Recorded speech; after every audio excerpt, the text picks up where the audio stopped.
ಟಿವಿಗೆ ಸ್ವಾಗತ. ಮೊದಲಿಗೆ ಮುಖ್ಯಾಂಶಗಳು. ಕರ್ನಾಟಕ ಬಜೆಟ್ 2026 ದಾಖಲೆಯ 17ನೇ ಬಜೆಟ್ಗೆ ಸಿದ್ದರಾಮಯ್ಯ ಸಿದ್ಧ. ತಿಳಿಯಲೇಬೇಕಾದ ಮಾಹಿತಿ ಇಲ್ಲಿದೆ. ಕೆಪಿಎಸ್ಸಿ ಪರೀಕ್ಷೆ ಅಕ್ರಮ. ಒಂದೇ ಕೊಠಡಿಯಲ್ಲಿದ್ದ 15 ಮಂದಿ ಪಾಸ್. ಕೆಎಎಸ್ ಮುಖ್ಯ ಪರೀಕ್ಷೆ ಫಲಿತಾಂಶದ ಬಗ್ಗೆಯೇ 16 ಸಂಶಯ. ಮೈತ್ರಿ ಪಕ್ಷದ ವಿರೋಧಿಯನ್ನು ಜೆಡಿಎಸ್ಗೆ ಸೇರಿಸಿಕೊಂಡ ಕುಮಾರಣ್ಣ. ಭುಗಿಲೆದ್ದ ಅಸಮಾಧಾನ. ರಷ್ಯಾದಿಂದ ತೈಲ ಖರೀದಿಸಲು ಭಾರತಕ್ಕೆ ಅಮೆರಿಕಾದಿಂದ ಗ್ರೀನ್ ಸಿಗ್ನಲ್. ದೇಶದ 9 ರಾಜ್ಯಗಳು ಹಾಗೂ ಕೇಂದ್ರಾಡಳಿತ ಪ್ರದೇಶಗಳಲ್ಲಿ ರಾಜ್ಯಪಾಲರ ಬದಲಾವಣೆ. ಇಲ್ಲಿದೆ ಲಿಸ್ಟ್. ಶ್ರೀಲಂಕಾ ಬಳಿ ಮುಳುಗಿ ಸಂಕಷ್ಟದಲ್ಲಿದ್ದ ಇರಾನ್ ನೌಕೆಗೆ ಭಾರತದ ನೌಕಾಪಡೆ ಸಹಾಯ.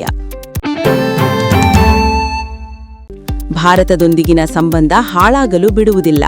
ಅಬ್ದುಲ್ ಮಜೀದ್ ಹಕಿಮಿಲಾಹಿ. ಗ್ಲಾಮ್ ಲುಕ್ಕಲ್ಲಿ ಯುವರಾಣಿಯಂತೆ ಕಂಗೊಳಿಸಿದ ನಟಿ ಆಶಿಕಾ ರಂಗನಾಥ್. ಭರ್ಜರಿಯಾಗಿ ಬಿಡುಗಡೆಯಾಗಲಿದೆ ಉಸ್ತಾದ್ ಭಗತ್ ಸಿಂಗ್. ಗಗನಕ್ಕೇರಲಿದೆ ಟಿಕೆಟ್ ಬೆಲೆ. Sanju batting, Bumrah bowling, Akshar stunning catch. 7 ರನ್ಗಳ ರೋಚಕ ಜಯ. 4ನೇ ಬಾರಿ ಟೀಂ ಇಂಡಿಯಾ ಫೈನಲಿಗೆ. ಸ್ಫೋಟಕ ಅರ್ಧಶತಕ ಸಿಡಿಸಿ ಕೊಹ್ಲಿ ದಾಖಲೆಯನ್ನು ಸರಿಗಟ್ಟಿದ ಸಂಜು ಸ್ಯಾಮ್ಸನ್.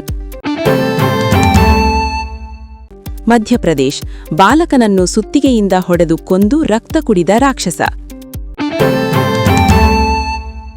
ಖಲಿಸ್ತಾನಿ ಉಗ್ರರನ್ನು ಟೀಕಿಸುತ್ತಿದ್ದ ಪಂಜಾಬಿ ಯೂಟ್ಯೂಬರ್ ಕೆನಡಾದಲ್ಲಿ ಹತ್ಯೆ. ಇದೇ ತರಹ ಹೆಚ್ಚಿನ ಸುದ್ದಿಗಳಿಗಾಗಿ ನೋಡ್ತಾ ಇರಿ ಸವಾಲ್ ಟಿವಿ. ಸದಾ ನಿಮ್ಮೊಂದಿಗೆ.